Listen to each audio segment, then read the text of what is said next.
Welcome to the Deep Dive. Today we're tackling a truly monumental figure, Alexander III of Macedon. You know him as Alexander the Great. Absolutely. We're going deep into the life of, well, arguably history's most successful leader, but also one of its most paradoxical. Yeah, that's the hook, isn't it? I mean, here's a guy who, by age 30, rules an empire stretching from Greece all the way to northwest India. Never loses a battle. It's astonishing. Astonishing. And yet, the moment he dies, the whole thing just collapses. Yeah. Chaos. Exactly. And that paradox, that tension, that's really our mission today. Right. We're pulling together a really fascinating mix of sources here. You've got the ancient guys like Plutarch and Arrian who were writing down the stories back then. And then we're layering on modern academic work, even some psychological frameworks to try and understand the extremes of his personality. So the question isn't just what he achieved, which is staggering in itself. No, it's how. How did this incredible military mind coexist with, frankly, some pretty serious character flaws? We're talking ruthlessness, impulsivity. And almost a complete blind spot for what happens after the conquest, right? No real long-term plan. Precisely. How did those extremes work together? Or maybe against each other? Okay, so let's dive in. I think we have to start where the legend really begins, which is his birth. Even before he picked up a sword, his mother Olympias was busy crafting this divine image. Oh, she was a master strategist in her own right. Just maybe in the realm of myth-making. The story that really stuck was that Zeus himself, disguised as a thunderbolt, Right, the Thunderbolt story. entered her womb, conceiving Alexander. And later, she supposedly told Alexander this secret, urging him to basically live up to his divine dad. What's funny, she wasn't always consistent with that, was she? There were accounts where she seems almost cynical about it. Yeah, there's that quote where she apparently complained, "When will Alexander leave off slandering me to Juno?" Like, even she thought he was maybe laying it on a bit thick. Huh, yeah. Suggests she knew the political value of the story, even if she rolled her eyes at it sometimes. Well, and the whole Macedonian court seemed to feed into these divine rumors. Alexander's mortal father, Philip, had his own weird experience. Ah, the serpent incident. Exactly. He supposedly saw a serpent, or maybe a god as a serpent, with Olympias. Freaked him out enough to consult the oracle at Delphi. And the oracle told him what? To honor this god, Amon. And warned him he'd lose the eye he used to peep through the keyhole or whatever it was. And he did lose an eye later in battle, which people obviously took as, confirmation. Of course. Yeah. But Alexander didn't just sit back and inherit the legend. He actively chased it, solidified it himself. That's the Siwa trip, right? That incredibly risky journey across the Libyan desert. Yes, just to visit the oracle of Ammon Zeus. And conveniently, the priest there confirms it. Yes, Alexander, you are indeed the son of Zeus. Convenient? Maybe, but it worked. It cemented his divine claim. And you see that same drive, that need to prove he's larger than life, incredibly early on. The Bucephalus story is classic Alexander. Ah, the untamable horse. Huge wild horse, Bucephalus. Nobody could ride him. Not even Philip's best handlers. And Alexander, just a boy, steps up. Notices the horse is spooked by its own shadow. Simple insight, really. He just turns the horse to face the sun. And calms him right down. Tames him instantly. And Philip's reaction is just legendary. Weeping, apparently, and telling his son, Seek another kingdom, my son, that may be worthy of thy abilities, for Macedonia is too small for thee. Talk about pressure. Right, basically saying, go conquer the world, kid. But it also shows Philip recognized something extraordinary in him, even then. And Alexander kept Bucephalus with him, didn't he? Right through the campaigns. He did. When the horse finally died in battle, much later in India, Alexander was devastated. He founded a city, Bucephala, right there in its honor. Shows a loyalty, an emotional connection maybe, that sometimes gets lost in the ruthless conqueror narrative. It does. It adds another layer. So you have this immense ambition, this belief in a divine destiny, maybe fostered by his mother, recognized by his father, and then it gets honed by the best education money could buy. Literally the best. From age 13, Philip hires Aristotle. The Aristotle. Incredible. Tutoring him for 3 years, starting around 343 BC, at this place called Mieza. And Alexander wasn't just going through the motions. He loved learning. He famously saw Homer's Iliad as more than just a story. It was his guidebook to military excellence, wasn't it? Exactly. And he kept a special copy, annotated by Aristotle himself, the casket copy. Right under his pillow, next to this dagger. That image says it all, doesn't it? The scholar and the warrior, side by side, right from the start. He even said something like, he loved Aristotle as much as Philip. Yeah, the quote is something like, thanks to the one he had life, and thanks to the other he knew how to live well. High praise for his tutor. But that relationship with Philip, his actual father, that was way more fraught, much more complicated. Oh, definitely. Philip was a giant in his own right. He'd built the Macedonian army into this incredible fighting machine, conquered most of Greece. Alexander owed him the tools of his future success. But then came the marriage to Cleopatra Eurydice in 338 BC. That seems to be a real flashpoint. Why was that marriage such a threat to Alexander? It boils down to bloodlines and legitimacy. Alexander's mother, Olympias, wasn't Macedonian, she was from Epirus. So Alexander was technically only half Macedonian in the eyes of some nobles. Ah, okay, so a child from Philip and Cleopatra, who was fully Macedonian. Would be seen by some as a more pure heir. It immediately put Alexander's position on shaky ground. He constantly had to prove he deserved the throne. And that tension just explodes, famously, at the wedding feast. Right. Cleopatra's uncle, Attalus, makes this drunken toast, praying for Philip to produce a legitimate heir, basically a direct insult to Alexander. And Alexander reacts how? Throws his cup at Attalus. Then Philip, furious and probably very drunk, draws his sword and lunges at Alexander. But he trips. Yeah, stumbles and falls right over. And Alexander doesn't miss a beat. He points at his father on the floor and shouts that line. See there. The man who makes preparations to pass out of Europe into Asia, overturned in passing from one seat to another. Ouch! Brutal public humiliation. It really is. It shows Alexander's quick temper, his sensitivity to insult, that impulsiveness. Traits we see again and again. Okay, so that moment feels like a pivot point. We move from his upbringing to analyzing the man himself. Military genius, yes, but also this volatile, almost unstable core.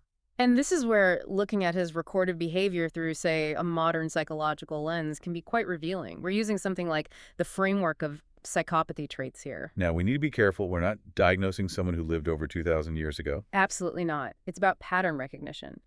Using the framework helps us understand how certain clusters of traits, described by ancient writers like Plutarch and Arrian, might explain both his success and his failures. So what patterns do we see? Yeah. The ancient sources definitely paint him as charismatic. It's extremely charming, persuasive, handsome, intelligent. These align well with what psychopathy research calls the interpersonal traits. Facet 1, think superficial charm, manipulativeness, a certain grandiosity, useful for a leader. Helps explain how he inspired such fierce loyalty. But what about the impulsivity we just saw with Philip? How did that play out later? Well, in battle, it was often his superpower. His commanders probably saw it as boldness or instinct. He was known for these incredibly aggressive, fast attacks. He didn't just rely on the solid Greek phalanx defensively. He used his cavalry, the companions, much more aggressively, right? Hitting the flank. Well, exactly. Speed, audacity, shock tactics. His impulsiveness, his willingness to take risks, constantly wrong-footed his enemies. A huge military advantage. Yeah. But off the battlefield, that same impulsivity Could be disastrous. This is where facet 3, the lifestyle impulsivity traits, comes in. He couldn't handle criticism, especially fueled by alcohol. Which brings us to the murder of Clitus. Right. Clitus the Black, an old friend, a senior commander, the man who supposedly saved Alexander's life at the Battle of Granicus. Yes. And during a drunken argument, Clitus starts praising Philip, criticizing Alexander's adoption of Persian customs, his divine pretensions. Basically saying Alexander was forgetting his roots. And Alexander just snaps, grabs a spear, kills Clitus on the spot. But then, crucially, the sources say he was immediately overcome with remorse, tried to kill himself right after. That explosive rage followed by deep, immediate regret. That really highlights the volatility, doesn't it? It does. But then you have the other side of it. The sheer scale of killing in his campaigns, wiping out cities, executing rivals, how does that fit? That suggests a lack of empathy, perhaps? Right. A key component in some of these psychological frameworks? Exactly. That ability to eliminate competitors, massacre thousands without apparent guilt or remorse. It's harsh to say, but from a purely strategic or even evolutionary perspective, that lack of empathy can be an advantage for someone seeking power and conquest. It allows for ruthless efficiency. So his defects were maybe inseparable from his genius. His personality allowed him to pursue a brutal strategy that others might have flinched from. It seems that way. The willingness to inflict destruction on such a scale was perhaps necessary for the speed and scope of his conquests. But this brings us to another paradox. He conquers Persia, but then starts acting, well, Persian. And that causes huge problems, not with the conquered people, Yeah. but with his own Macedonian soldiers. Yes, the so-called Orientalism. He starts adopting Persian dress, court customs, appointing Persians to high positions, like keeping Darius as satraps in place.